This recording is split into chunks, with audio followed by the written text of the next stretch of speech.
2012. Ύστερα από 2 χρόνια διάσωσης, οι κυβερνήσεις του μνημονίου αυξάνουν το χρέος από το 115% του ΑΕΠ στο 160%.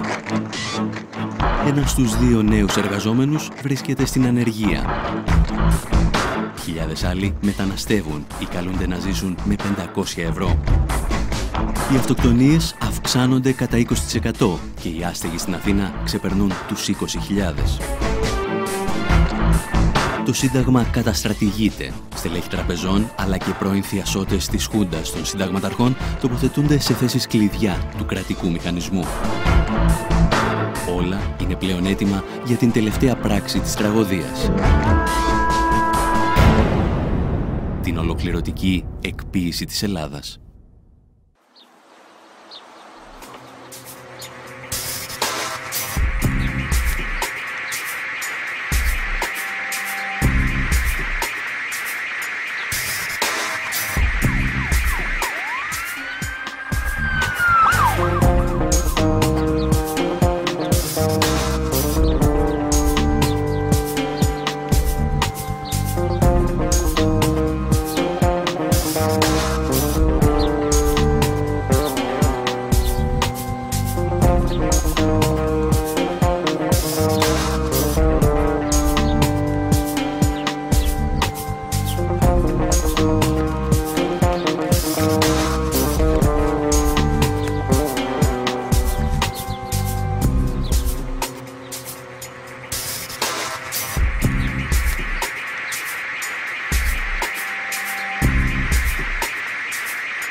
«1991.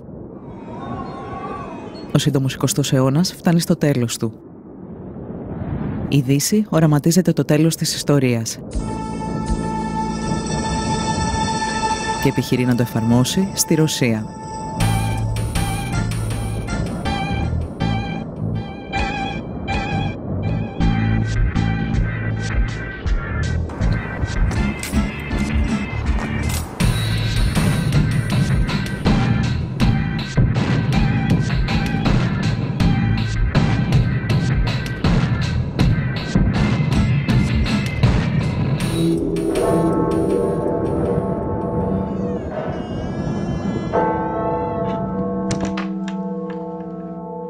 In the Soviet Union, there was a sort of a pincer between the International Monetary Fund and the World Bank. And at that point, I think Larry Summers was head of the World Bank. And he says the laws of economics are like the laws of engineering. The same rules work everywhere. So that was the arrogance of that moment. The State Department funded through Harvard University a fairly small group of economists and lawyers to manage this transition for the Russians.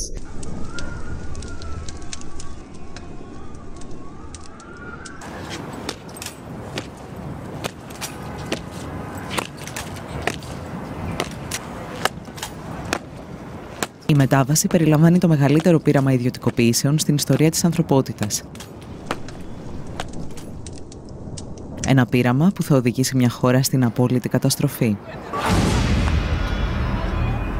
For $1-2 million, you could buy enterprise where only steel constructions were so costly that it can be, I don't know, hundreds of millions of dollars or maybe billions of dollars.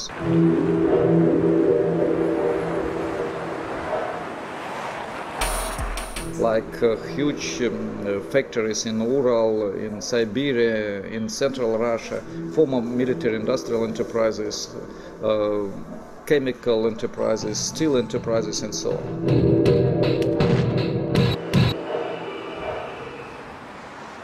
In the center of Moscow, the Hotel Centralny, which means central, a 19th century beautiful building, they were going to sell it for an equivalent in Russian rubles of $1,000. So we came there, in the foyer, in the lobby, there was a huge chandelier of the 19th century. And we asked the specialist how much would he pay for it if it is offered. He looked and said, well, $1,200. Just now, I can pay it now. It was utterly catastrophic in Russia. It was utterly catastrophic. Millions of people were thrown into extreme poverty. People were hungry and were surviving on their gardens. Life expectancy for Russians dropped by a decade in this period. Explosion of AIDS, of child prostitution. I mean, it was a decimation of a nation.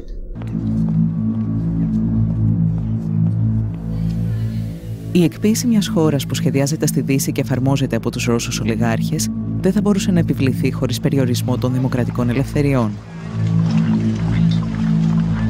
Brutal privatization was one of the reasons why opposition started to fight and why Yeltsin and the oligarchs, newly appeared bourgeoisie and bureaucrats started to fight against parliament.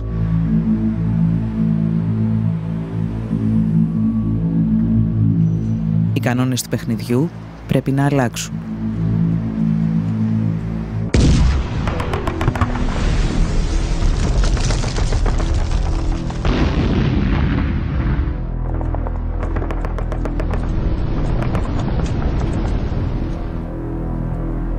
Το 1993, ύστερα από ένα μίνι πραξικόπημα εναντίον του Κοινοβουλίου, ο Γέλτσιν αισθάνεται έτοιμος να ανοίξει ολοκληρωτικά τον ασκό των ιδιωτικοποιήσεων.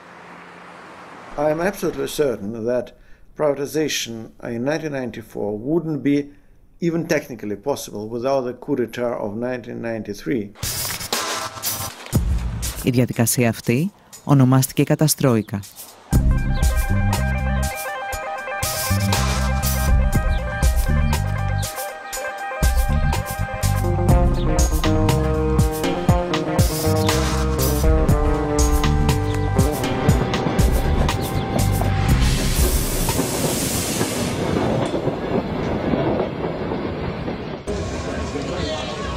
Η καταστρόικα στη Ρωσία παρουσιάζεται συχνά σαν εξαίρεση στην ιστορία των μαζικών ιδιωτικοποιήσεων. Στην πραγματικότητα ήταν απλώς ένα ακραίο παράδειγμα του πώς η εκποίηση μιας χώρας είναι ασυμβίβαστη με την πολιτική ή την οικονομική δημοκρατία.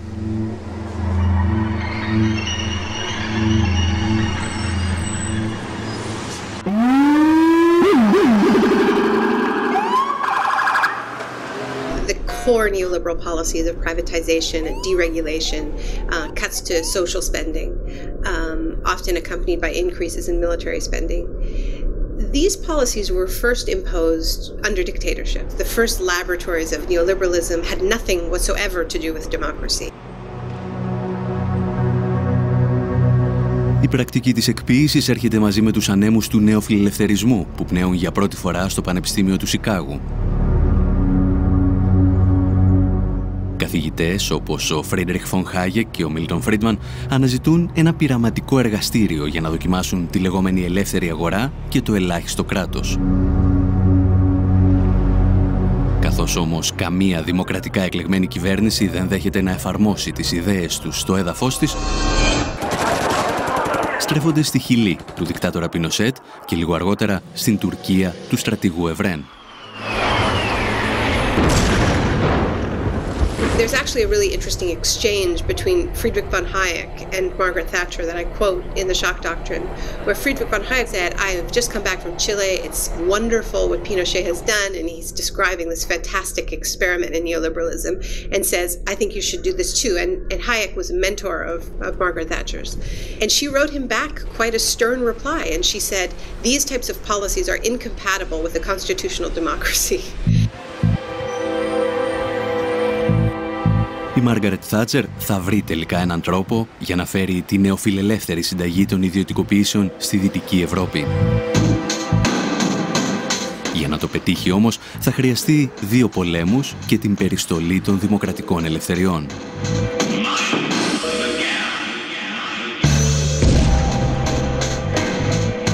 What saved Margaret Thatcher's career as a politician, what got her reelected, was the Falklands War.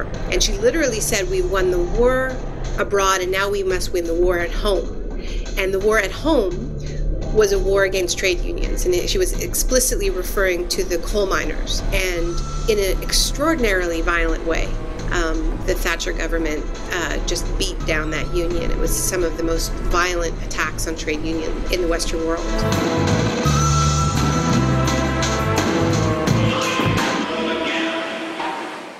Κλασική περίπτωση η θατσερική Μεγάλη Βρετανία, όπου η διάλυση του εργατικού δικαίου και των δικαιωμάτων των εργαζομένων συνέπεσε με μια ιδιαίτερη αύξηση των μέτρων και των νομοθετικών μέτρων καταστολής.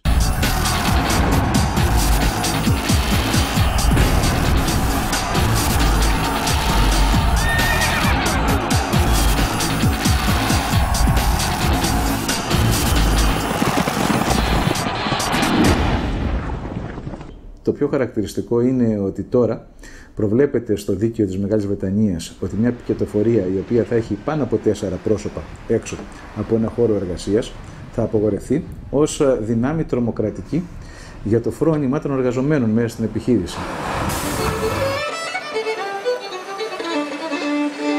Ο νεοφιλελευθερισμός, ο οποίος υπόσχεται λιγότερο κράτος, απαιτεί έναν πανίσχυρο κρατικό μηχανισμό για να επιβληθεί.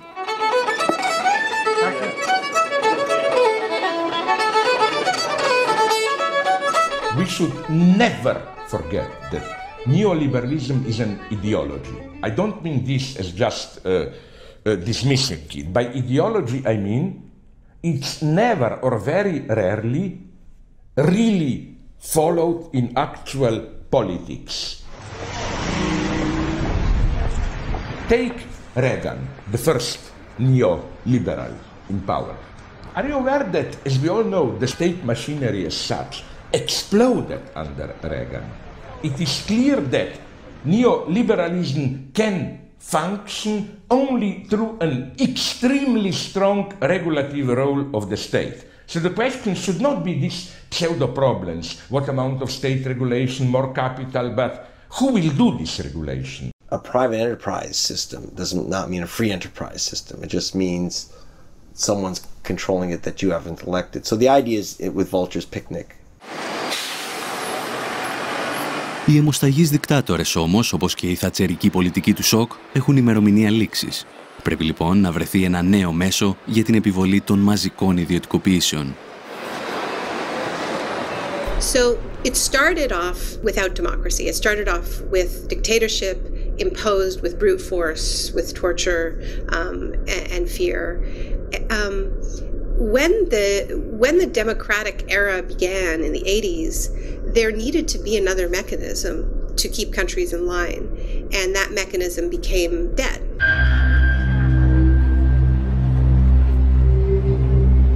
Φορείς όπως το Διεθνές Νομισματικό Ταμείο και ο Παγκόσμιος Οργανισμός Εμπορίου πρωτοστάτησαν στην εκποίηση ολόκληρων χωρών. Σύντομα όμως, στο πλευρό τους βρέθηκε και η Ευρωπαϊκή Ένωση.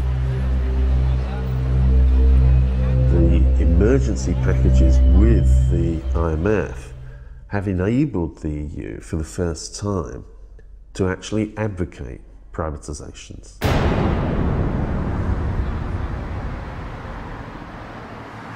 Technically, under the treaty, it shouldn't do this, but of course, it's part of the Troika that's imposed the conditions on Greece, on Portugal, and written in very clearly to those documents is this is conditional on privatization. Las condiciones que pone el Fondo Monetario Internacional y los grandes bancos de los Estados Unidos y de Europa son la entrega total de los derechos ciudadanos.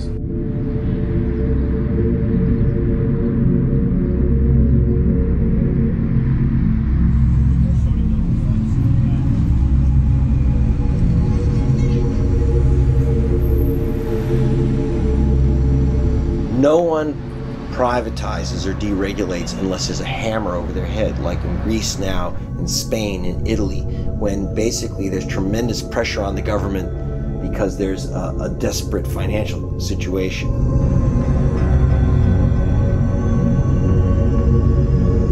Το χρέος γίνεται μοχλός πίεσης για την ολοκληρωτική εκποίηση και της Ελλάδας.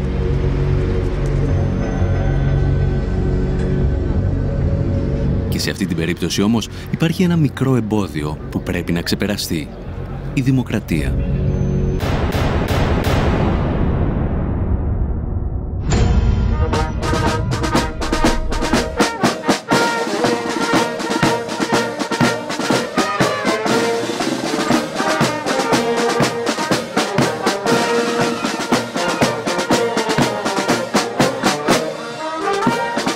This has been one of those moments when really the mask completely comes off, and the fact that this market system is at war with democracy. The project has been about saying to people, you know, you can vote, but it's going to be a popularity contest.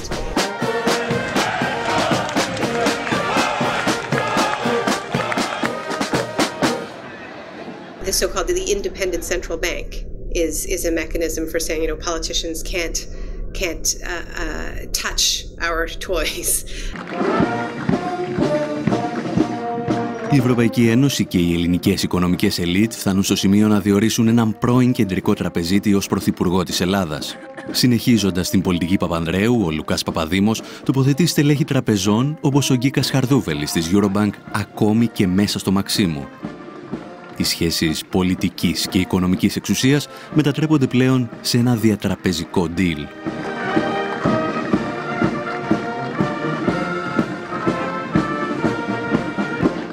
Direct cancelling of democracy. The idea is you play with democracy, but when things get serious, experts should take over. We don't have time to play these games, and so on and so on. Greece is portrayed as sort of a nation of children that needs to, you know, have all of these, the keys to the car taken away. Y es terriblemente grave lo que ocurre en Grecia, ¿no? Aquí nació la democracia. Y el sistema financiero internacional pretende que aquí muera la democracia.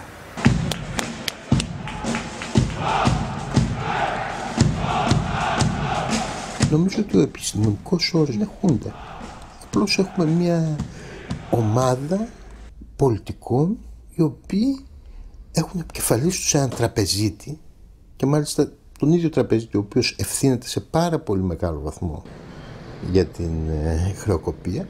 Είναι μια χούντα τραπεζική, αλλά δεν έχει μεγαλύτερη λαϊκή νομιμοποίηση από τη χούντα του Παπαδόπουλου.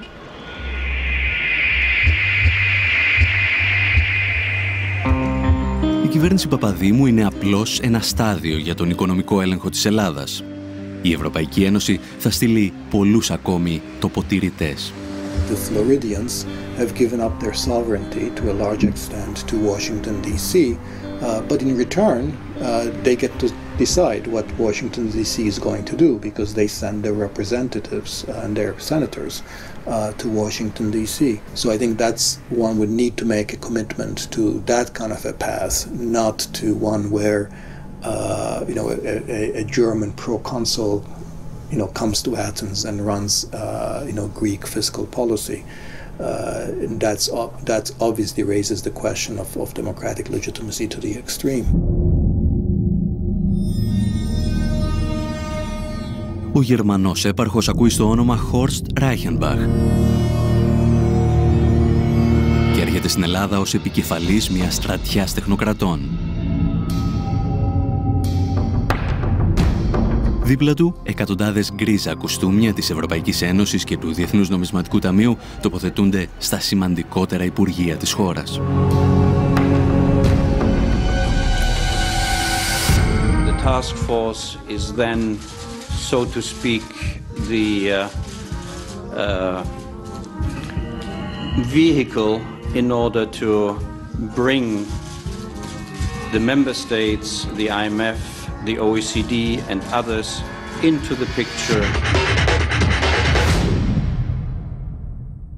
Περνάμε τώρα σε μια νέα περίοδο νέα απεικιοκρατική, σε μια νέα περίοδο στην οποία τα διεθνή οικονομικά και πολιτικά κέντρα επιβάλλουν λογικές, όχι πια μόνο τώρα στην Αφρική και στη Λατινική Αμερική, αλλά ακόμα και στην Ευρώπη, και ότι αυτό γίνεται ένα εγγενές κομμάτι της οργάνωσης του ύστερου καπιταλισμού. Welcome. Hello again.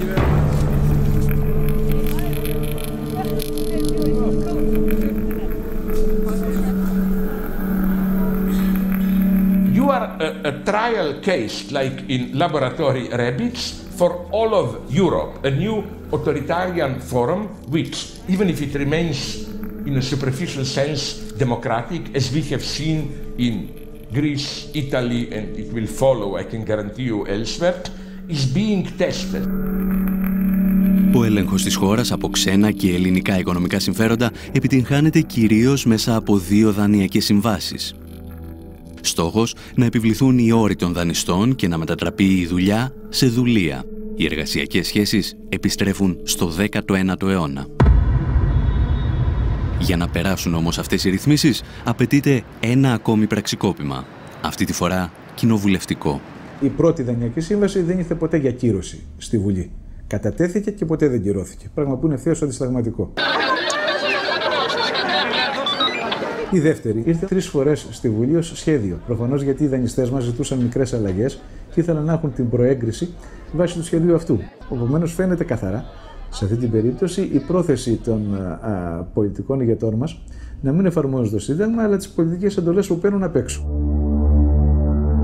Όσοι τολμούν όμως να μιλήσουν για κοινοβουλευτικό πραξικόπημα, όπως και όσοι αμφισβητούν την πολιτική της κυβέρνησης και της Τρόικας, βαφτίζονται λαϊκιστές. Πραξικόπημα. Το έχουμε ξαναζήσει στην Αργεντινή. Θράσος! Ήβρι! Τώρα μιλάτε για πραξικόπημα επειδή η κυβέρνηση ευρυτά της πλειοψηφίας εισηγείται το χαρακτηρισμό ενός νομοσχεδίου ως κατεπήγοντος κατ' εφαρμογή του συντάγματος. Θα ζητήσετε συγγνώμη για αυτή την ύβρητη θεσμική. Είστε ο εκπρόσωπος της Ελλάδας της δραχμής, της Ελλάδας της φτώχειας, της Ελλάδας της ταπείνωσης. Εσείς προσωπικά και άλλοι όμοιοι με εσάς. Η ιδεολογική τρομοκρατία κλιμακώνεται. Τα κυρίαρχα μέσα ενημέρωσης εκβιάζουν τους πολίτες ότι αν δεν δεχθούν τις δανειακές συμβάσεις, τα ράφια των σούπερ μάρκετ θα αδειάσουν και η χώρα θα επιστρέψει στην εποχή των σπηλαίων. Θα έρθει το χάος. Η Ελλάδα θα κατρακυλήσει στον τρίτο κόσμο. Δελτίωση στα τρόφιμα, δελτίωση στο πετρέλαιο. Μιλάμε για μια μεταπολεμική Ελλάδα. Έχοντας καταλύσει τη δημοκρατία, οι κυβερνήσεις ετοιμάζονται για την εκποίηση της δημόσιας περιουσίας και ξεκινούν με μια δοκιμασμένη συνταγή. Μετατρέπουν τους δημόσιους υπαλλήλους και το δημόσιο τομέα σε αποδιοπομπαίο τράγο της κρίσης.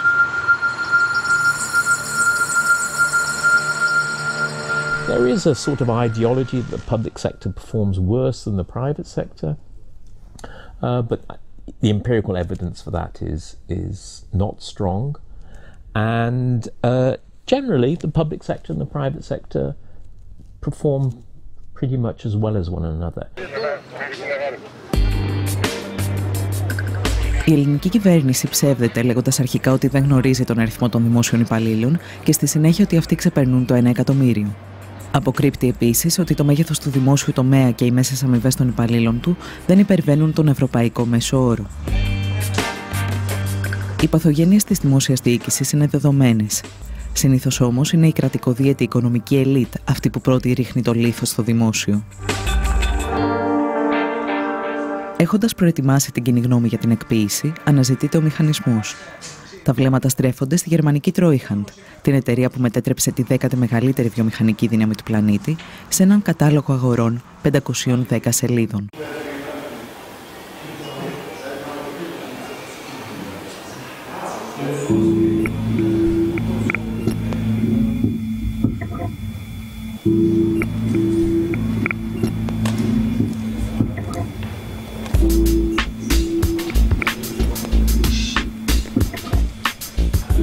Eurosal, η αίθουσα του ευρώ.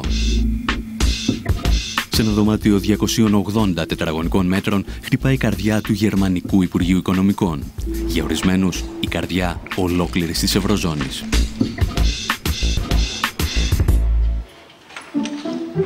Η αίθουσα έχει τη δική της σκοτεινή ιστορία, συνώνυμη της οικονομικής πορείας του σύγχρονου γερμανικού κράτους. Οι επιτελείς της Luftwaffe χάρασαν σε αυτό το δωμάτιο τη στρατηγική τους για τους βομβαρδισμούς ευρωπαϊκών πόλεων.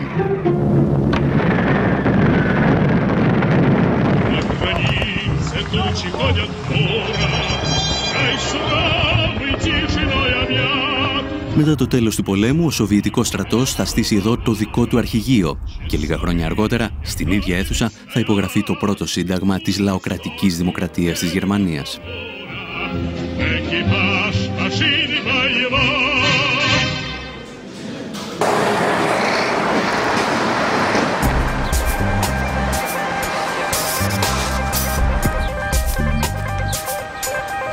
Το αρχιτεκτονικό μεγαθύριο που κατασκεύασε ο Γκέρινγκ ως το μεγαλύτερο κτηριακό συγκρότημα στην Ευρώπη στεγάζει τώρα τη μεγαλύτερη βιομηχανική επιχείρηση εκείνης της εποχής.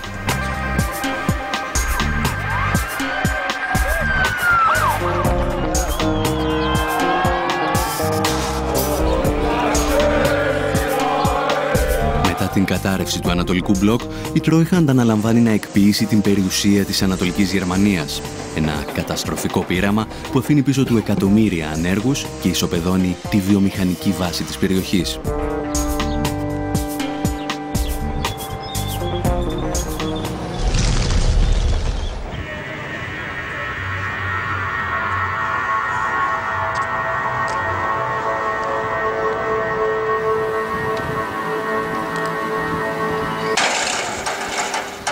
Historisch gesehen ist es natürlich eine fatale Geschichte, weil die Treuhand selbst, also die Idee einer Treuhandgesellschaft, quasi von den Bewegungen innerhalb der DDR ausging.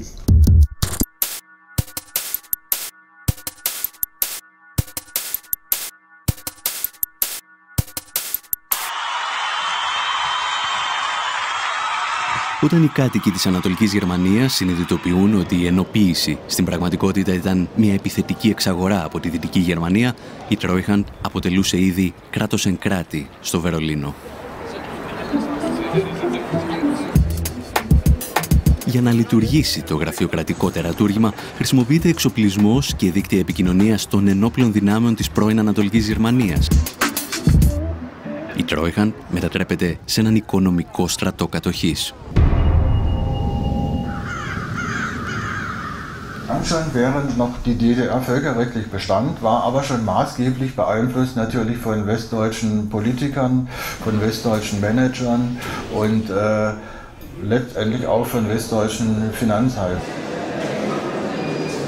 Der Treuhand war also ein beliebter Spruch, sehr wichtig, der hieß Tina. Tina heißt, there is no alternative, und das Porträt von Maggie Thatcher war auf vielen Schreibtischen. Η Τρόιχαντ έχει στην ιδιοκτησία της 8.000 επιχειρήσεις, 40.000 εργοστάσια και 4 εκατομμύρια στρέμματα καλλιεργήσιμων και δασικών εκτάσεων. Κυρίως όμως έχει στα χέρια της τις τύχες 4,5 εκατομμυρίων εργαζομένων. Και τότε ξεκινά το μεγάλο πιάτσικο.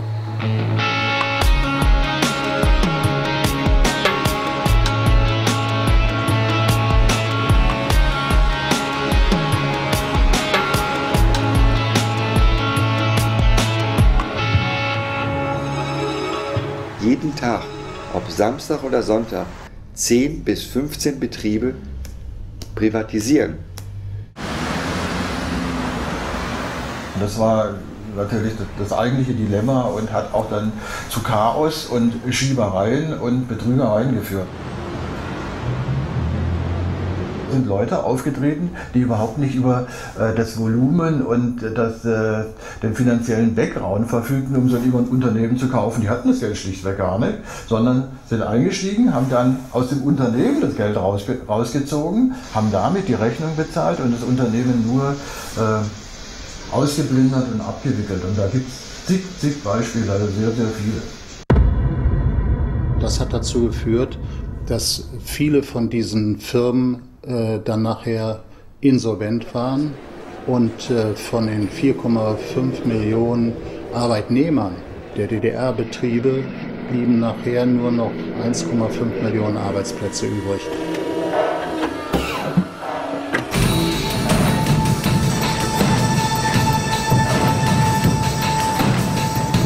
Τα κριτήρια για τις ιδιωτικοποιήσεις δεν ήταν πάντα οικονομικά. Πολλές αποφάσεις λαμβάνονταν σε πολιτικά γραφεία.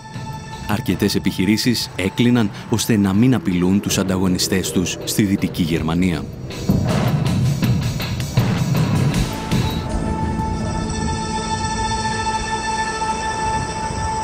Treuhandbetriebe waren ja nicht wertlos. Da wird immer von marode gesprochen, da waren sicher Betriebe dabei, die nicht funktioniert haben und auch marode waren. Aber es waren auch andere Betriebe dabei, die durchaus mithalten konnten mit westlichen Betrieben, die auch exportiert haben in westliche Länder und die Produkte wurden auch im Westen verkauft. Es gab erhebliche Vorwürfe, dass Parteien Gelder bekommen haben, um bestimmte Privatisierungen zu fördern.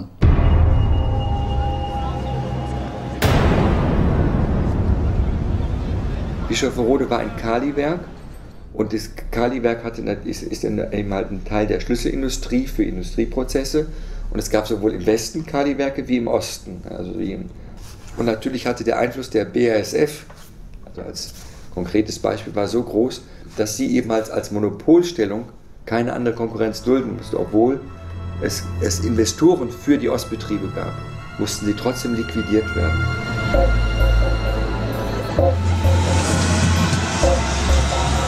Ο απολογισμός από τη δράση της Τρόιχαντ είναι τρομακτικός. Το ακαθάριστο εθνικό προϊόν στις περιοχές της Ανατολικής Γερμανίας συρρικνώνεται κατά 30%. Η ανεργία από το 0 φτάνει στο 20%. Το σημαντικότερο όμως ήταν ότι αφού ξεπούλησε μια ολόκληρη χώρα, η Τρόιχαντ κατάφερε να παρουσιάσει ζημιές δισεκατομμυρίων.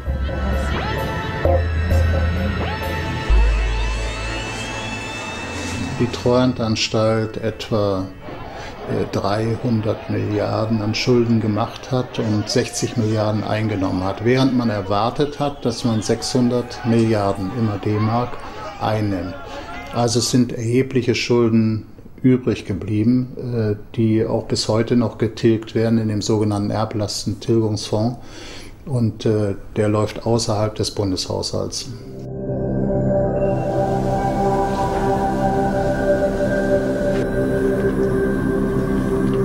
Das kann mit Sicherheit nicht ein Vorbild sein. Ich meine, weil tausende Betriebe, die liquidiert wurden und 250 Milliarden Mark Minus, das kann ja nicht das Vorbild sein, jetzt um einem anderen Land als Vorbild zu dienen. Das kann es eigentlich nicht sein.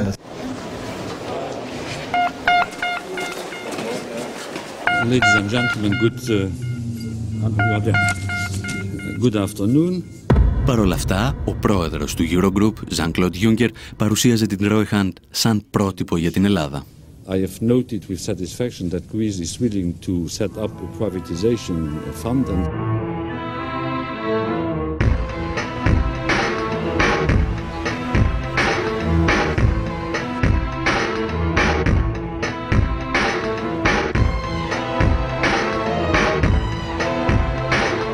Ένα μήνα αργότερα ιδρύεται το Ταμείο Αξιοποίησης Ιδιωτικής Περιουσίας του Δημοσίου. Η ελληνική Τρόιχαντ στείνει τα γραφεία της πίσω από το κτίριο της Παλιάς Βουλής και τα τρία κόμματα του Μνημονίου, Πασόκ, Νέα Δημοκρατία και Λάος, μοιράζονται τη διοίκηση του οργανισμού. Εδώ είναι ο ομότιμος καθηγητής του Αριστοτελείου Πανεπιστημίου, ο κύριος Κουκιάδης. Τώρα, ο κύριος Κωνσταντίνος Μητρόπουλος είναι ο διευθύνων σύμβουλος και το πιο κεντρικό πρόσωπο. Έχει μια εταιρεία, την Cantor, δούλευε και στον Όμιλο Λάτσι πρόσφατα. Λίγους μήνες αργότερα, ο δημοσιογράφος που παρουσίαζε τη σύνθεση του Ταμείου γίνεται υπεύθυνος επικοινωνίας του. Σε άλλες θέσεις κλειδιά συναντώνται πολλά στελέχη από τις δύο εταιρείες που διεύθυνε ο Κώστας Μητρόπουλος. Politicians, the technical advisors, and the senior managers in the public companies themselves are all very acutely aware that the privatization process gives them opportunities of extremely high-paid directorships, consultancies, etc. with the newly privatized companies.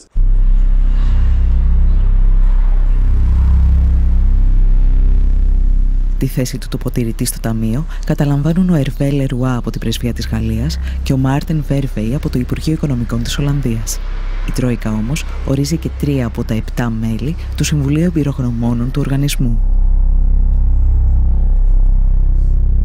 Οι όροι που θέτει η Τρόικα στην Ελλάδα για τη λειτουργία του Ταμείου θυμίζουν κατεχόμενη χώρα. Το κόστος της ιδιωτικοποίησης πέφτει στους Έλληνες φορολογούμενους, ενώ τα έσοδα, που αρχικά εκτιμώνταν σε 50 δισεκατομμύρια ευρώ, θα πήγαιναν στους πιστωτές. The 50 billion, if these proceeds are collected by the government, they will be used for debt reduction. Το Ταμείο λειτουργεί σε συνθήκες απόλυτης μυστικότητας, παρέχοντας υπερεξουσίες στα μέλη του. Αυτά αναλαμβάνουν την πώληση ή την παραχώρηση κτηρίων, εκτάσεων, υποδομών και πακέτων μετοχών. Το Ταμείο μπορεί να εκμεταλλευτεί ακόμα και τον υγιαλό ή τα αρχαία μνημεία. Μοναδική προϋπόθεση να μείνουν στη θέση τους.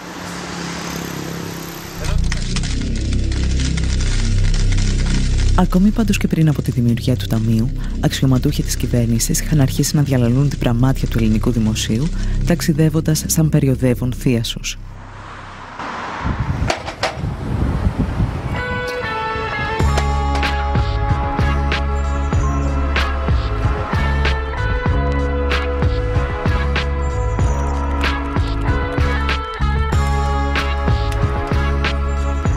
I turn up in central London at Claridge's Hotel, one of the swankiest hotels in one of the swankiest postcodes in all of Britain.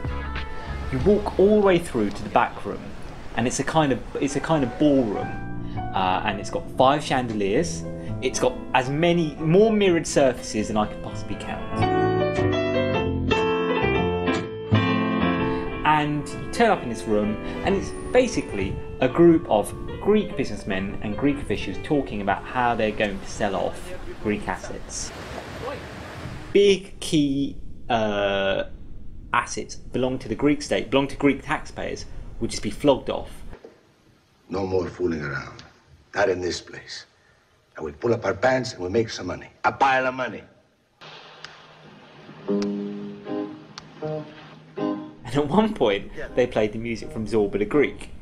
And in this country, you can't now think of the music from Zorba the Greek without thinking of plates being smashed on the ground. Let's go! Up!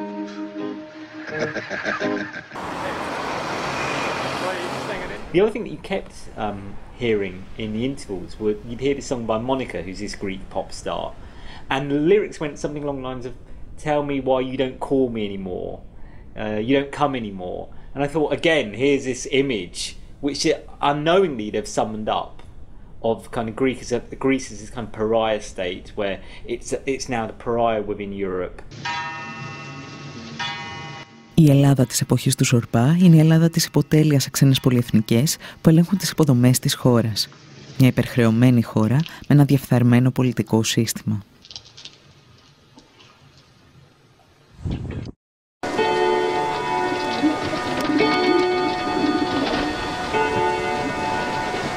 Ήταν μια πολύ παρόμοια κατάσταση στην εποχή μεταξύ των πολέμων.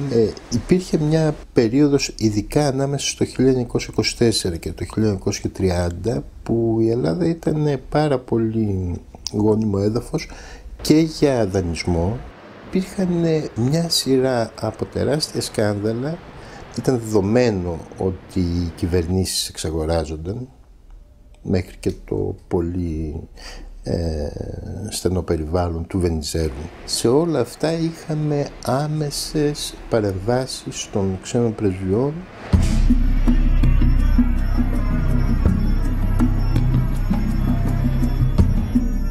Η σύμβαση με την εταιρεία Power ήταν χαρακτηριστικό τέτοιο παράδειγμα, η σύμβαση με την Ούλεν ήταν χαρακτηριστικό τέτοιο παράδειγμα. Ήταν απικιακές αυτές οι συμβάσεις και αποδείχθηκαν πάρα πολύ επωφελείς για όσους επένδυσαν.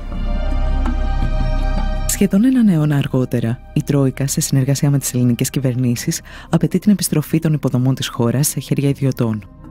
Αυτό που δεν λένε στους πολίτες είναι ότι τα πειράματα της ιδιωτικοποίησης και της απορρίθμισης που προωθούν έχουν αποτύχει ακόμα και στις ισχυρότερες οικονομίες του πλανήτη.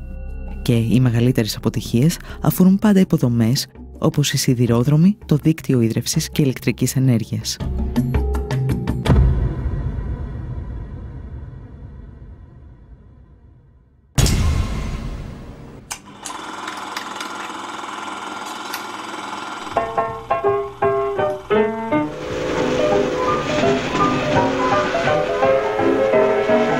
λένε ότι μπορείς να διαβάσεις την ιστορία του παγκόσμιου οικονομικού συστήματος στις γραμμές ενός τρένου. Ο ατμός που οθεί τη βιομηχανική επανάσταση μετατρέπεται σε κερδοσκοπική φούσκα για την αμερικανική οικονομία, όταν δεκάδες ιδιωτικές εταιρείες απλώνουν χιλιόμετρα από μεταλλικές ράγες.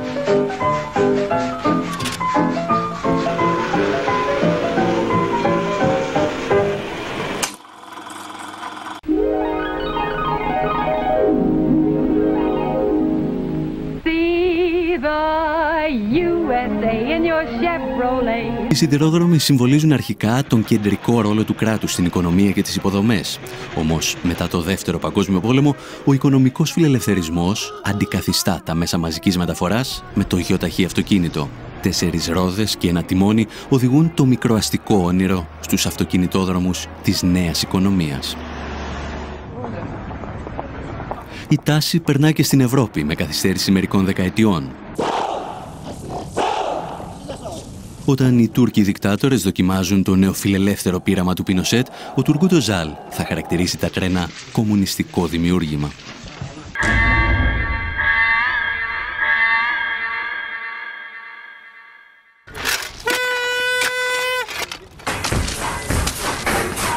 Παρ' όλα αυτά, οι σιδηρόδρομοι στην Ευρώπη παρέμειναν εν πολλοίς στον έλεγχο του δημόσιου τομέα. Μέχρι τη στιγμή που η γυραιά Αλβιώνα αποφάσισε να πραγματοποιήσει ένα καταστροφικό πείραμα. Σαν κινηματογραφική ταινία χωρίς happy end.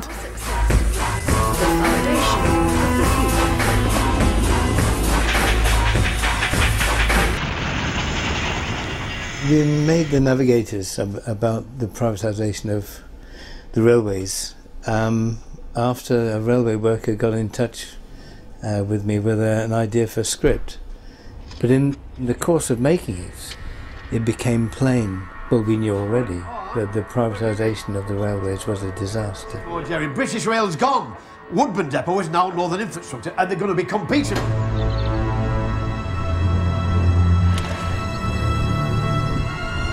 Ακόμη και η Μάργαρετ Θάτσερ αναγνώριζε ότι τα τρένα δεν λειτουργούν αποτελεσματικά έξω από το δημόσιο τομέα. Όμως ο Τζον Μέιτζορ προχωρά στην ιδιωτικοποίησή του το 1993 και το βρετανικό κοινό αντιδρά.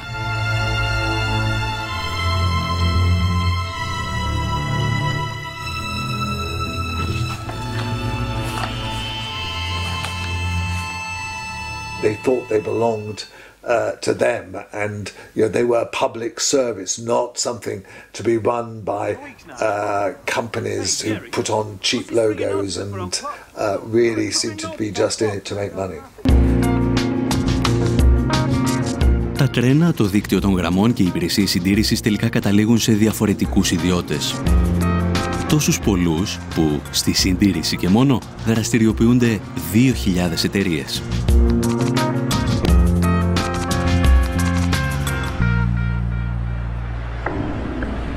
What that meant was first of all, there was a divergence of interests between two parts of a system that should actually really belong together. The stupidity of it came through the subcontracting. That is when a private company, say, gets the job to maintain a section of track. Well, the first company may have quite strict rules about safety.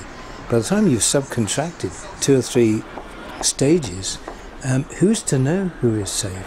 Deaths have got to be kept to an acceptable level. Hang on, shut up. What's an acceptable level? 2 a year. Yeah, but nobody's been killed for the past 18 months. Any volunteers?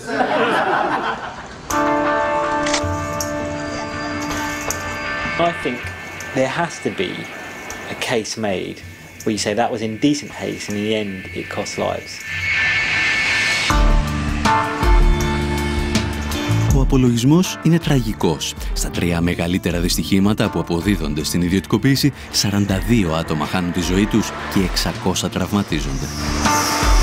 It was undoubted that in the early days of privatization, the way that the industry was privatized caused those accidents. Ο εκτροχιασμός των ιδιωτικοποιήσεων όμως δεν μετριέται μόνο σε ανθρώπινες ζωές. Privatisation was supposed to free up the railways, but has actually made it very difficult to make decisions, say, on opening new routes or closing down routes or changing schedules. But it's left a system which is very complicated, very difficult to administer.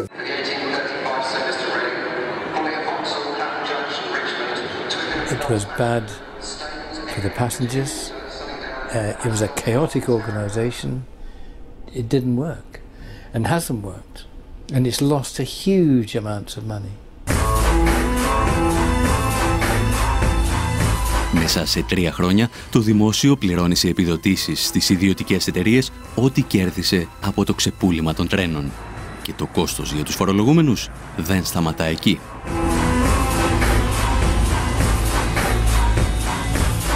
Strangely, to some extent, the railways have been renationalised. Really, it's left us with a semi-government administered system that costs a lot more than it cost under nationalisation and hasn't really delivered the investment, as the investment has largely been paid for by the public sector.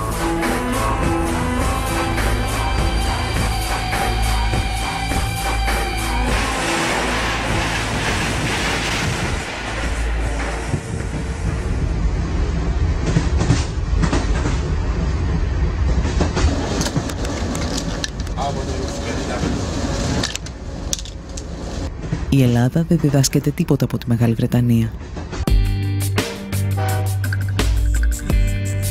Οι κυβερνήσεις του Μνημονίου θέτουν σε εφαρμογή το σχέδιο ιδιωτικοποίησης των σιδηροδρόμων. Πάντα με τη βοήθεια των κυρίαρχων μέσων ενημέρωσης. Πάει πολύ αργά, είναι καθυστερημένο στις ώρες του, είναι βρώμικο συχνά, έτσι.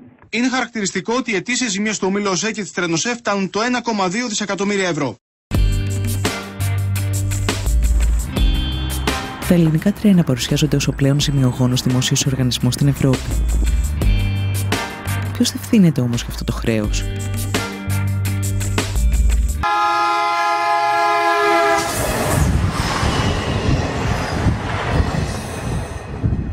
Η πολιτεία υποχρεώνει το σιδηρόδρομο να δανείζεται για τα έργα του.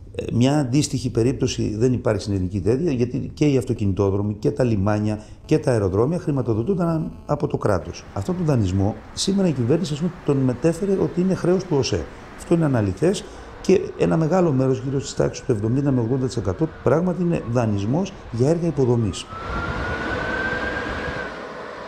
Τα μεγάλα κανάλια πίσω από τα οποία κρύβονται κάποιοι μεγάλοι εργολάβοι, μας βομβαρδίζουν καθημερινά με ψεύδι, με συκοφαντίες.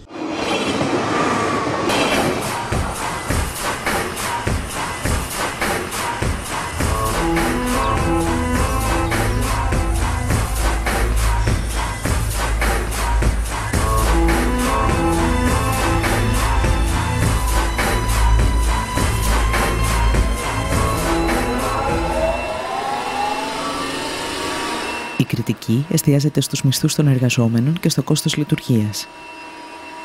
Έτσι, υποβαθμίζονται κολοσιαία σκάνδαλα στα οποία εμπλέκονται πολιτικοί, ελληνικές αλλά και ξένες εταιρείες.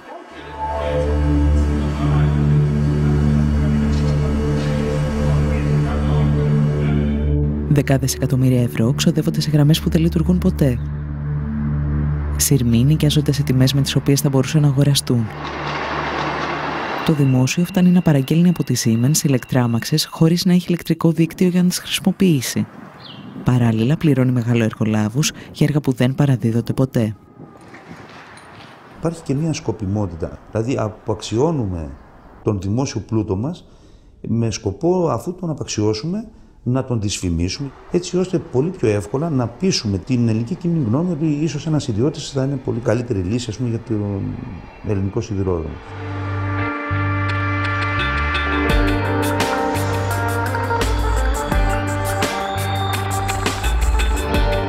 Στο όνομα της εξυγίανσης, η κυβέρνηση απαξιώνει περαιτέρω το σιδηρόδρομο.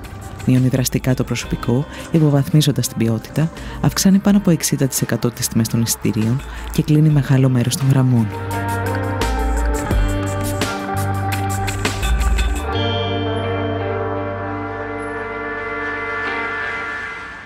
Ιδιαίτερα στο κομμάτι της γραμμής, ας πούμε, Άργους Τρίπολης Καλαμάτας, επενδύθηκαν κάποια εκατομμύρια ευρώ. Και σήμερα δεν υπάρχει τρένο εκεί.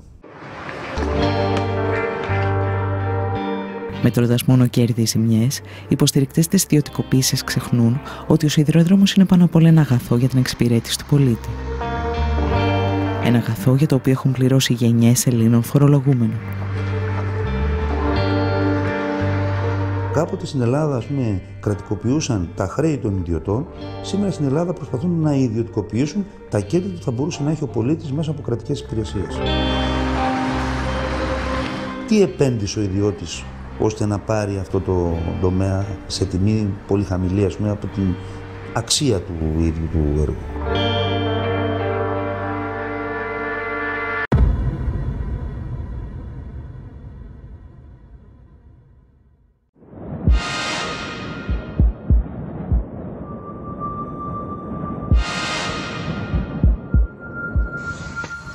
Αν ο σιδηρόδρομος αποτελεί ένα βιβλίο της οικονομικής ιστορίας, το δίκτυο ίδρευσης προσφέρει μαθήματα για τη διαχείριση ενός μονοπωλίου.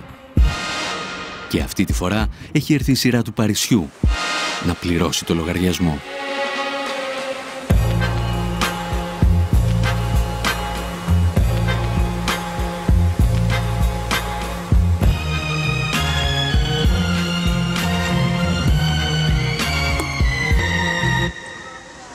Water is the outstanding example of a monopoly. No water company in the world operates on a competitive basis. There's only ever one network. It's not worth ever investing in two competing networks.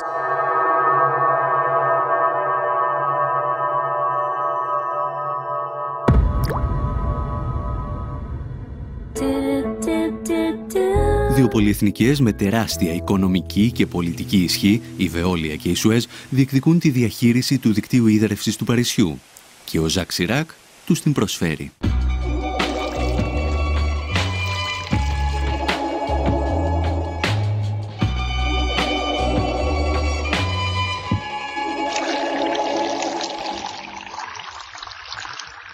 En 1985, il y a eu une décision politique prise par Jacques Chirac, qui était alors maire de Paris, de diviser Paris en deux, selon les deux rives, et en divisant Paris en deux selon les deux rives, de confier à chaque grand groupe privé et à sa filiale une rive de Paris pour la distribution de l'eau et la facturation.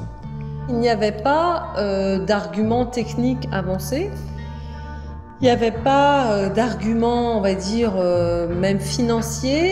Il y avait, je pense, une position idéologique qui était de dire le privé est plus efficace. Ο λογαριασμός έρχεται φουσκωμένος στους πολίτες. Οι τιμές αυξάνονται συνεχώς επί 15 χρόνια. Le bilan au niveau du prix de l'eau, c'est une facture qui a quand même été multipliée par 260%, donc fois 2,5. Donc c'est vrai qu'on a eu une augmentation croissante du prix de l'eau, avec parfois, comment dirais-je, pas d'explication technique ou économique qui justifiait l'augmentation.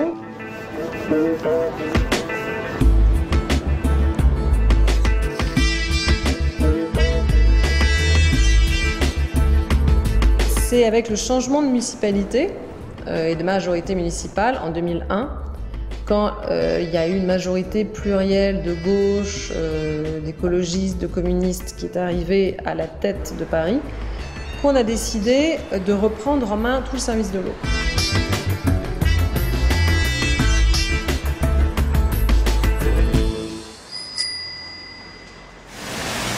Σε αντίθεση με τους ιδιώτες, η νέα δημοτική εταιρεία ίδρευσης, η οποία συστήνεται το 2010, μειώνει τα τιμολόγια κατά 8% και επενδύει όλα τα έσοδά της στην ανανέωση του δικτύου. Il y a aussi, pour moi, une question très importante qui est une question de démocratie.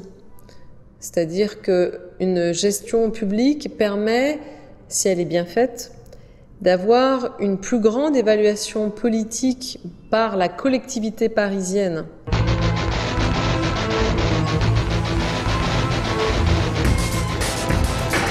Η Βεόλια και η Σουέζ αντιδρούν, αφού χάνουν καθαρό εισόδημα 60 και 30 εκατομμυρίων ευρώ ετησίως.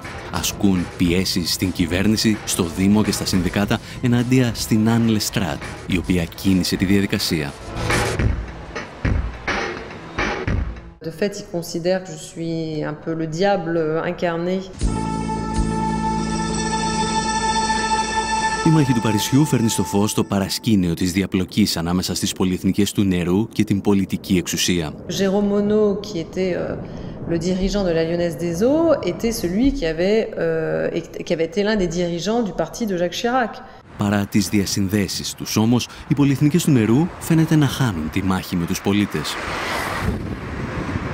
There were a number of political campaigns and battles fought right across Europe and indeed right across the world at the time.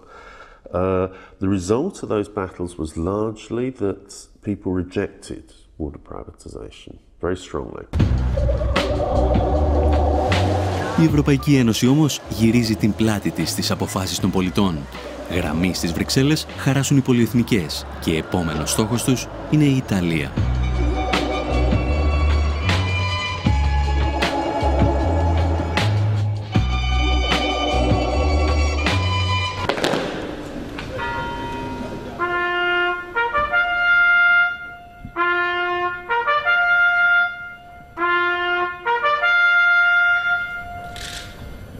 There was a referendum on water privatisation, and 57% of the population turned out to vote, and 96% of them voted that they did not want water privatisation.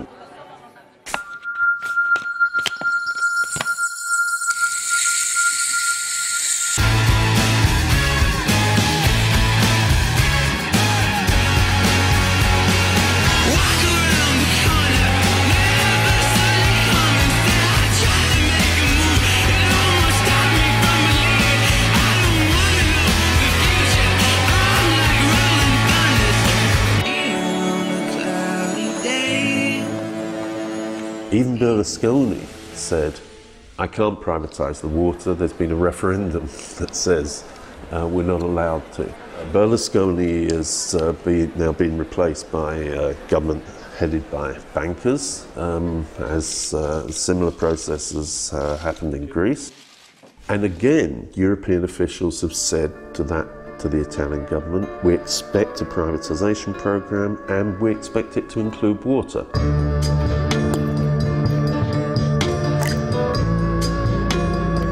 Με μυστική επιστολή τους προς τον νέο Ιταλό Πρωθυπουργό, ο Ζαν-Κλοντ Τρισέ και ο Μάριο Ντράγκι από την Ευρωπαϊκή Κεντρική Τράπεζα απαιτούν αυτό που απέρριψε ο Ιταλικός λαός.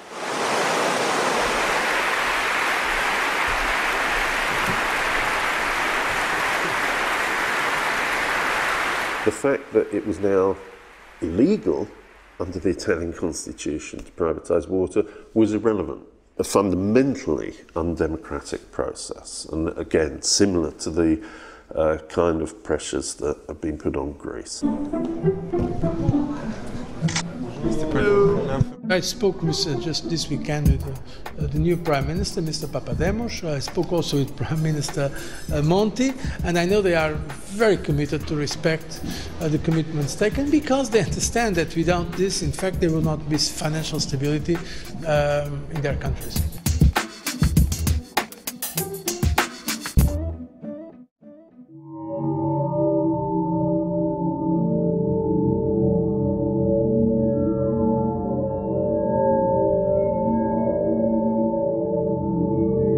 Γνωρίζουμε παγκοσμίως ότι εκεί που δρά βοηθητικά το Διεθνές Νομισματικό Ταμείο, τα νερά ιδιωτικοποιούνται.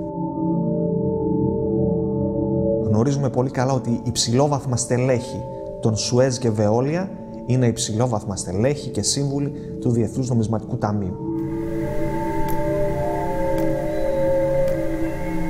Γνωρίζουμε πολύ καλά ότι στελέχη της Σουέζ και Βεόλια έχουν σχέσεις με την Ευρωπαϊκή Κεντρική Τράπεζα. Γνωρίζουμε πολύ καλά ότι στο Ευρωκοινοβούλιο πληρώνονται πολλοί άνθρωποι για να κάνουν lobbying εκεί μέσα και να προασπίσουν συμφέροντα των δύο αυτών πολυεθνικών. ότι οι άνθρωποι των εταιριών μπαινοβγαίνουν σε κυβερνήσεις και όταν φεύγουν οι κυβερνήσεις ξαναμπαίνουν στις εταιρείες. Στην Ελλάδα, η κυβέρνηση Παπανδρεού τοποθετεί ως διευθύνοντα σύμβουλο της ΕΙΔΑΠ ένα πρώην υψηλόβαθμο στέλεχος της Veolia. Ο Νίκος Μπάρδης, που προωθούσε την ιδιωτικοποίηση για λογαριασμό της Γαλλικής Πολυεθνικής, σήμερα χαρακτηρίζει την Ελλάδα προπύργιο της Σοβιετικής Ένωσης.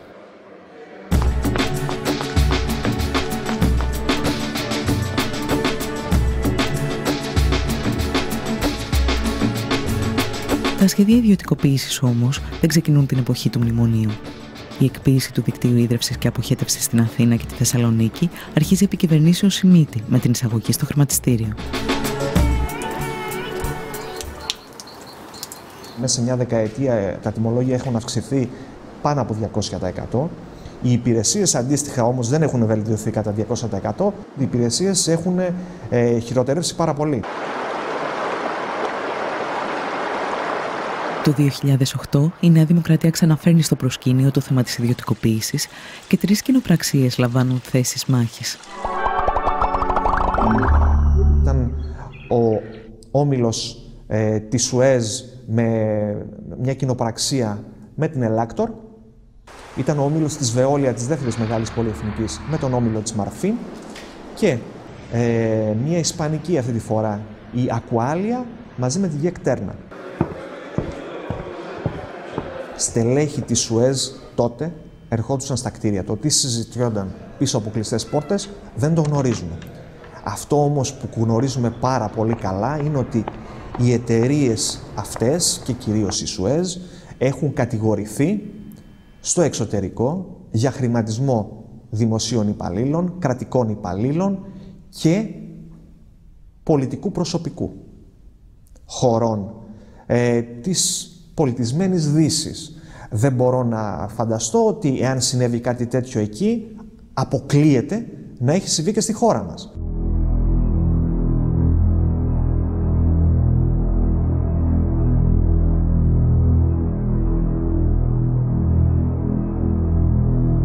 Η προκήρυξη των εκλογών διέκοψε ή έχει αναστείλει προς το παρόν την πορεία ιδιωτικοποίησης της ΕΙΑΘ. Θέλω να μου πείτε αν γίνεται κυβέρνηση, αν θα συνεχίσετε αυτή τη διαδικασία ή αν διαφωνείτε με αυτή την προοπτική.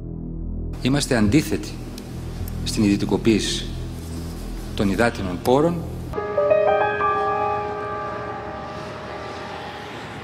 Πρόκειται για ένα ακόμα προεκλογικό ψέμα της Σοσιαλιστικής Παράταξης. Μετά τις εκλογές, η κυβέρνηση συνεχίζει τα σχέδια ιδιωτικοποίησης 2 κερδοφόρων επιχειρήσεων, της ΕΙΔΑΠ και της ΕΙΑΘ. Το κύριο επιχείρημα του κράτους, αλλά και των εταιριών που λιμένονται τον υδάτινο πλούτο του πλανήτη σε όλα τα μήκη και τα πλάτη, ότι δεν πρόκειται να αγοράσουμε τα ποτάμια σας, δεν πρόκειται να αγοράσουμε τις πηγές σας, δεν πρόκειται να πάρουμε τα δίκτυα και να φύγουμε. Αυτά είναι εδώ. Όπως και η Ακρόπολη είναι εδώ και θα την αγοράσουν και θα φύγουν. Εμείς θα πάρουμε μόνο τη συντήρηση, τη διανομή, τη διαχείριση και την τιμολογική πολιτική. Αυτό που παραλείπουν να πουν οι θειασότες της ιδιωτικοποίησης είναι ότι το κόστος αντικατάστασης του δικτύου παραμένει στους πολίτες. Συνεπώς, οι εταιρείες δεν έχουν κανένα κίνητρο για να στηρούν αυτό το δίκτυο.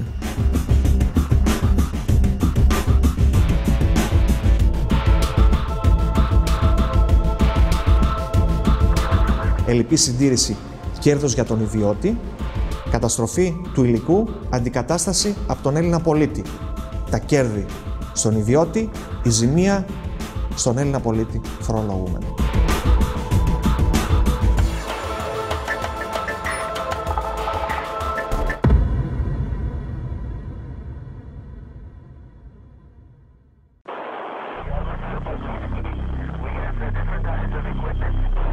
Σαν μαθητευόμενος μάγος, η Ευρώπη θα πληρώσει ακριβά τις ιδιωτικοποιήσεις των υποδομών.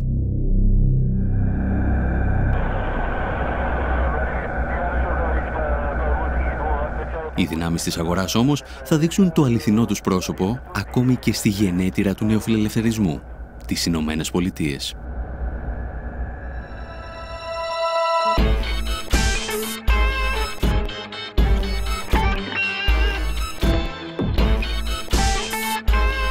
Στα τέλη της δεκαετίας του 90, η Καλιφόρνια απελευθερώνει την αγορά ηλεκτρικής ενέργειας. Όμως, ο πολιτισμός της απορρίθμισης χάνεται μόλις κοπεί το ρεύμα.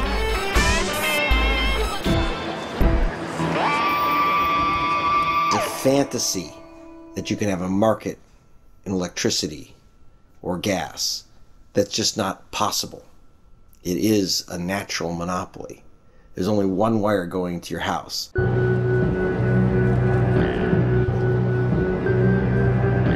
That's my word.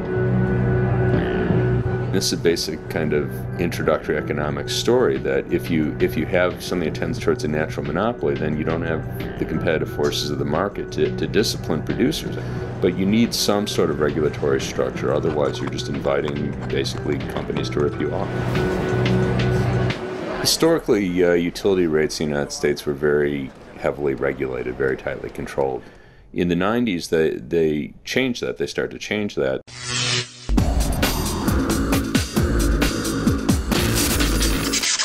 We were going to deregulate the construction, operation, and ownership of the generation plants while leaving the transmission system and the distribution system in the hands of the utilities. Οι εταιρείες παραγωγής ενέργειας μπορούν πλέον να αυξήσουν ανεξέλεγκτα την τιμή χονδρικής. Για να το πετύχουν, αναπτύσσουν σύνθετες στρατηγικές εξαπάτησης με κωδικές ονομασίες. In the case of Enron, they did things like they even had names for them. They're traded as Death Star, Get Shorty, Ricochet, Cramming, False Scheduling. One was named Fat Boy after the first nuclear bomb that was dropped. Οι εταιρείες φτάνουν στο σημείο να διακόπτουν την παραγωγή ηλεκτρισμού προκειμένου να παρουσιάζονται ελλείψεις και να αυξάνεται η τιμή της κιλοβατόρας. Let's say it's Cogen, this is Rich. Hey Rich, this is Bill up at Enron. This is going to be a word of mouth kind of thing. Okay. We want you guys to get a little creative. Okay. And come up with a reason to go down. Okay, so we're just coming down for some maintenance. We have people from Enron on tape laughing about how they were pulling power offline and how they were sending grandma's rates through the roof. So the rumor's true? They're fucking taking all the money back from you guys? All that money you guys stole from those poor grandmothers in California? Yeah, Grandma Millie, man. Yeah, now she wants her fucking money back for all the power you charged jammed right up her ass for fucking $250 a megawatt hour.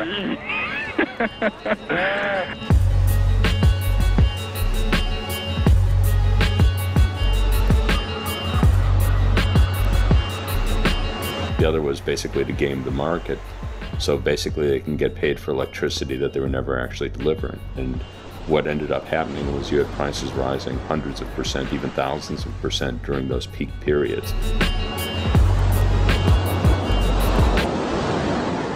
Enron corrupted our system deeply, but it wasn't just Enron.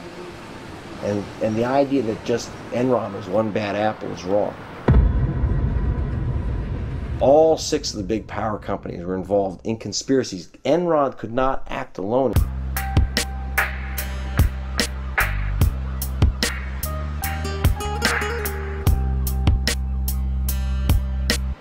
Στην Καλιφόρνια, οι πολίτες πληρώνουν το κόστος του πειράματος και με έναν διαφορετικό τρόπο. Οι δυνάμεις της αγοράς αφήνουν εκατομμύρια ανθρώπους κυριολεκτικά στο σκοτάδι.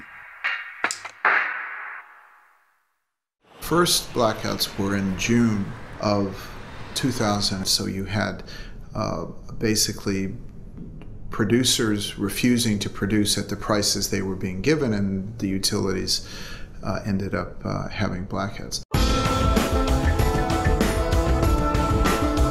Η απελευθέρωση της αγοράς ενέργειας στην Καλιφόρνια επιβλήθηκε υπό την ασφικτική πίεση μεγάλων επιχειρήσεων. Ακόμη και αυτές όμως βγήκαν ζημιωμένες από την απορρίθμιση.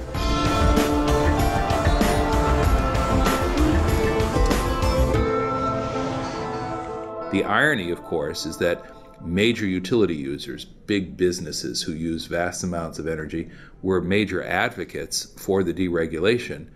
When the energy crisis hit, they were among the most significant victims, given the amount of energy that they consumed. Καθώς οι τιμές λιανικής δεν μπορούσαν να ακολουθήσουν το ξέφρενο κερδοσκοπικό παιχνίδι στις τιμές χονδρικής, το σύστημα άρχισε να καταρρέει. The more energy they provided, the more money they lost, and faster and faster and faster. And so in very short order, one of our 2 investor-owned utilities here in California declared bankruptcy, and the other one was awfully close. The end story was re-regulation. If you leave that to the market, then you could run into a situation at those peaks where the price literally becomes ridiculous, which is what happened in California.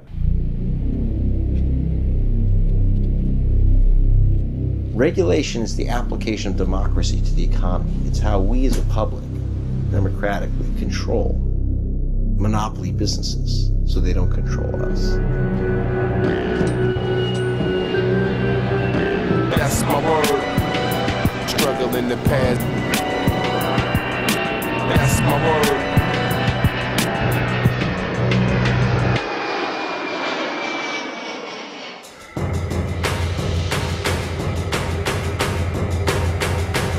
Η Ευρώπη θα γνωρίσει τις δικές της σκοτεινές ημέρες από την απορρίθμιση και τις ιδιωτικοποίησεις στην αγορά ενέργειας. Η απορρίθμιση ξεκινά με τη συνθήκη του Μάστριχτ, όταν η Ευρωπαϊκή Ένωση υπόσχεται βελτίωση των υπηρεσιών και μείωση των τιμών.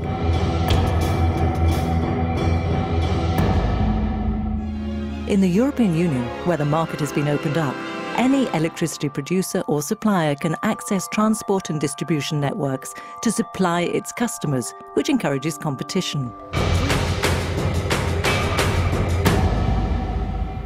Μέχρι το 2006, κανένας ιδιώτης δεν πήγε να επενδύσει στην ηλεκτροπαραγωγή. Αυτές είναι βασικές δημόσιες υποδομές, απαιτούν μεγάλα κεφάλαια και έχουν πολύ αργά απόσβεση αυτών των επενδύσεων. Δεν δίνουν δηλαδή το γρήγορο και εύκολο κέρδος που απαιτεί ο ιδιώτης. Σταδιακά λοιπόν από το 2000 μέχρι το 2006, για να γίνει η αγορά ελκυστική στους ιδιώτες και να επενδύσουν, άρχισαν να αυξάνονται συνεχώς τα τιμολόγια της λαϊκής κατανάλωσης. Οι φορολογούμενοι δεν πληρώνουν απλώς αυξημένα τιμολόγια. Χωρίς να το γνωρίζουν, πριμοδοτούν τους ιδιώτες που δραστηριοποιούνται στην παραγωγή.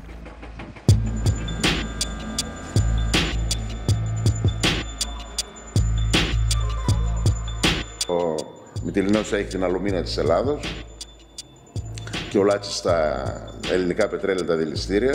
Αυτοί χρειαζόταν ρεύμα και κάναν μονάδες παραγωγής ρεύματος για τις δικές τους επιχειρήσεις. Όμως επειδή είδαν ότι συμφέρει καλύτερα να μην κάνουν αυτό, να μην παίρνουν το δικό τους ρεύμα, δίνουν αυτό το ρεύμα στη ΔΕΗ με 100 ευρώ τη μεγαβατόρα στη χοντρική, ενώ η ίδια η ΔΕΗ πουλάει ρεύμα και στους άλλους βιομήχανους αλλά και σε αυτούς με 43. Τα φωτοβολταϊκά πληρώνει η ΔΕΗ 51 λεπτά την κιλοβατόρα, ενώ η ίδια πουλάει 11. Με τις συνεχείς αυξήσεις των τιμολογίων όμως, οι ιδιώτες καταλαβαίνουν ότι μπορούν να κερδοφορήσουν και από την εμπορία της ηλεκτρικής ενέργειας.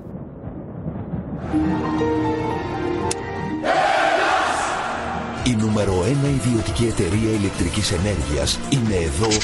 Ο Δόκτωρ Λάμπρος ο ρευματολόγος και η κυρία Φωτεινή άλλαξαν ρεύμα χωρίς καμία αλλαγή στο μετρητή τους. Κάποια στιγμή λοιπόν εμφανίστηκαν και οι ιδιώτες πάροχοι. Τι σημαίνει λοιπόν πάροχος? Σημαίνει απλά μεσίτης. Γι' αυτό και ονομάζονταν και αεριτζίδες, γιατί δεν είχαν τίποτα. Για να μιλάμε με νούμερα, με 60.000 δηλαδή μετοχικό κεφάλαιο, μιλάμε για αστείο ποσό, μπορούσε κάποιος να πάρει άδεια ως πάροχος ηλεκτρικής ενέργειας. Μια εταιρεία που παράγει ενέργεια από ανανεώσιμες πηγές. Από πού έπαιρναν την πράσινη ενέργεια που διαφήμιζαν? Από τη ΔΕΗ.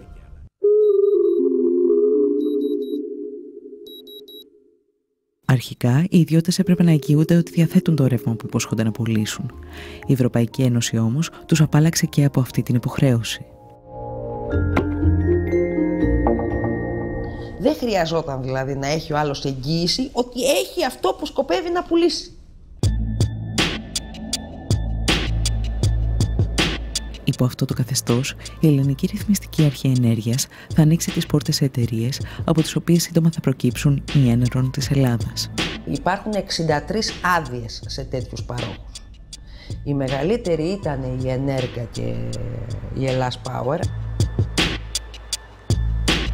Οι δύο εταιρείες δεν αποδίδουν στο δημόσιο σειρά από δαπάνες που αυτό πραγματοποιεί για την παραγωγή και διανομή του ρεύματος.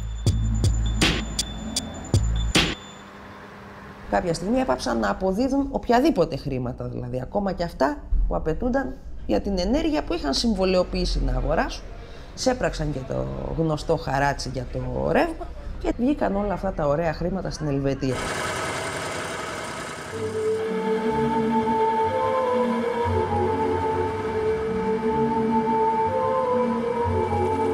Η περίπτωση της Ενέρκα και της Ελλάς Power είναι απλώς η κορυφή του παγόβουνου των εκατοντάδων εκατομμυρίων ευρώ που στοιχίζει στους Έλληνες φορολογούμενους η απορρίθμιση.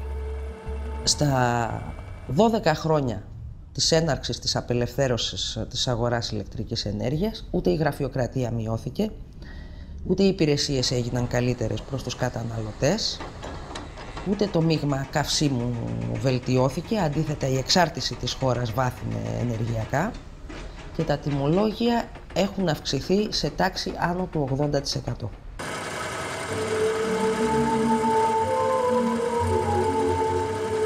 Οι φορολογούμενοι είναι τα πρώτα θύματα. Το κόστος όμως μετριέται και στις πλάτες των εργαζομένων.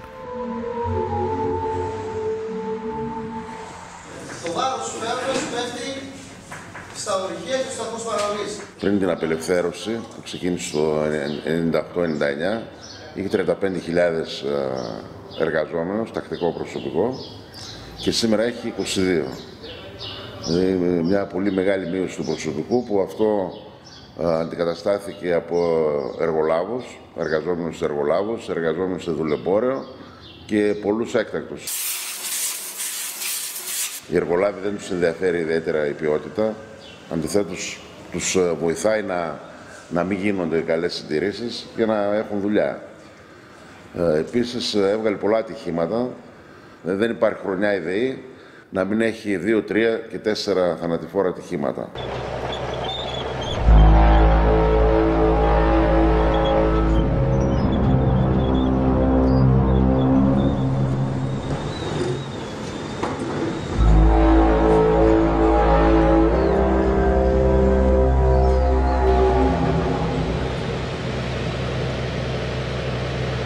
Αδιαφορώντας για το δημόσιο συμφέρον και τις επιπτώσεις στην κοινωνία, τα κόμματα του Μνημονίου προωθούν τώρα και την ολοκληρωτική εκποίηση της δημόσιας επιχείρησης ηλεκτρισμού.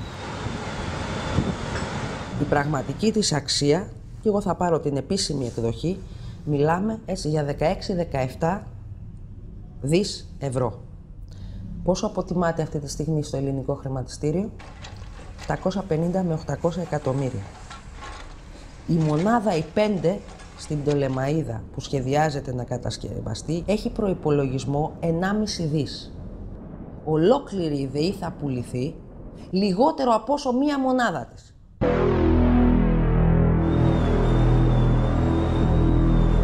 Ο ελληνικός λαός στην ουσία πλήρωσε χρόνια να κάνει δίκτυα μέχρι να πάει μέχρι το τελευταίο χωριό, τα οποία θα μπορούν να τα εκμεταλλεύονται πλέον οι ιδιώτες, κυρίως είναι οι ιδιώτες κρατικοδίαιτοι, και βγάζουν από αυτά παρά να προσφέρουν κάτι.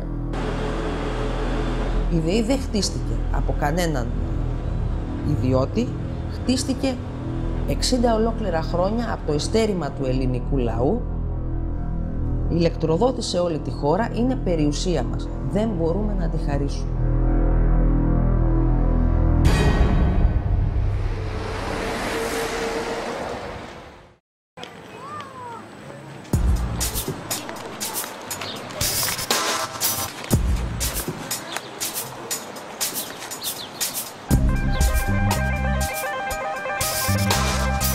Δεκάδες παραδείγματα από όλο τον κόσμο αποδεικνύουν ότι οι ιδιωτικοποιήσεις πλήττουν τους πολίτες, τους εργαζόμενους, αλλά και τις παρεχόμενες υπηρεσίες. Σήμερα παρουσιάζονται σαν αναγκαιότητα για την αντιμετώπιση της κρίσης χρέους. Ωστόσο, ακόμη και οι οπαδοί της ιδιωτικοποίησης διαφωνούν με αυτή την άποψη.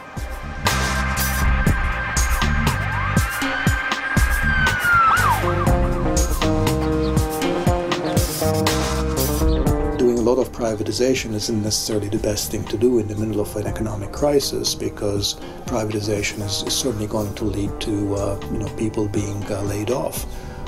And the worst thing that you can do during a crisis is give people more reason to lay off workers. You will get a bit of money in the short run because of that. So it'll be good for your balance sheet for maybe a year, but then after that you lose income. In real economic terms, will be a drop in the ocean in the short term and an economic loss in the long term. Εν τέλει, η παγκόσμια κρίση χρέους, την οποία δημιούργησε ο ιδιωτικός τομέας, είναι το πρόσχημα για μια γενικευμένη επίθεση στη δημόσια περιουσία. Μια επίθεση που σε ορισμένες περιπτώσεις γίνεται συγκαλυμμένα.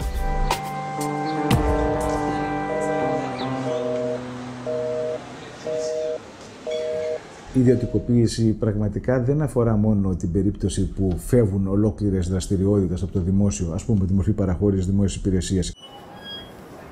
Μια μορφή ιδιωτικοποίηση είναι επίσης όταν τα πανεπιστήμια θα αξιολογούνται όχι μόνο με βάση την εκπαίδευση την οποία δίνουν, κατά πόσο είναι υψηλού επίπεδου ή όχι, αλλά και κατά πόσο αυτές οι υπηρεσίες εκπαιδευτικές γίνονται αποδεκτές από την αγορά.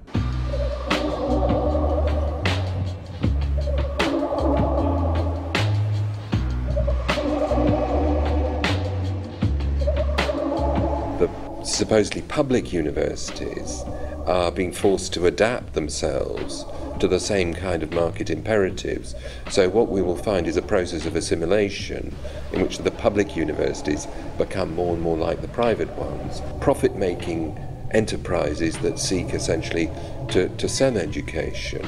And that the whole principle of public education is that education isn't a commodity, it's the right of every citizen. Η προσπάθεια ιδιωτικοποίησης συνεχίζεται ακόμη και σε αυτό που ο Μάρξ κάποτε αποκαλούσε γενική διάνοια, τη συσσωρευμένη κοινωνική και τεχνολογική γνώση που παράγει τον πλούτο μιας κοινωνίας. How Bill Gates became the richest man in the world. It was precisely through privatization of commerce. In what sense? What Bill Gates offers is something that constitutes the very common space that we use in order to communicate, to exchange notes, not only knowledge, but generally news, whatever, like internet, whatever. In order to be in touch with each other, we have, as it were, to enter the Bill Gates domain.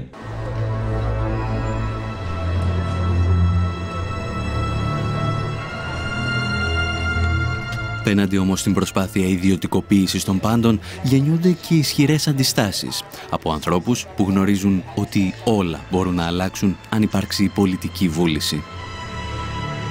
Τα προβλήματα όμως της οικονομίας δεν είναι ποτέ κυρίως νομικά, είναι πολιτικά. Όταν υπάρχει πολιτική απόφαση, όλες αυτές οι διαδικασίες μπορούν να αναστραφούν. In places like Argentina, Bolivia, Ecuador, retaking of the private systems, of privatized systems. In some cases, because they had to. There are remunicipalizations happening now in Europe. What's happened in Germany over the last 2 years has been quite widespread remunicipalization of electricity services. Η απάντηση στις ιδιωτικοποιήσεις όμως δεν μπορεί να είναι η επιστροφή στην κατάσταση που μας έφερε ως εδώ. Στόχος είναι πάντα η δημόσια περιουσία να ελέγχεται από αυτούς που τη δημιούργησαν, τους εργαζόμενους. I think we have to learn lessons from the past and the management structure needs to be more democratic. Authority needs to come from the bottom, not from the top. Πρέπει ο ελληνικός λαός να δώσει μάχη για αυτά, γιατί αν δεν το κάνει δεν πρόκειται να ξανασηκωθεί. I hope the Greek people will fight it and I hope the European trade unions will help them. To students and workers in Greek universities, I say that resist with all your might and main. No, you are not victims. Okay, you are, but basically you are fighting, my God.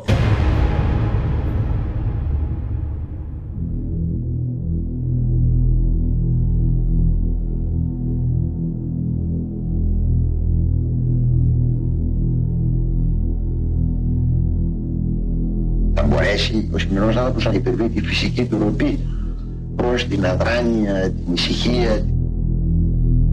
Αν στο Θουκυδίδης το είχε πει αυτό. Ή η ελευθερία ή η ησυχία πρέπει να διαλέξετε. Είτε είσαστε ελεύθεροι είτε είσαστε ήσυχοι. Τα δύο μαζί δεν γίνονται.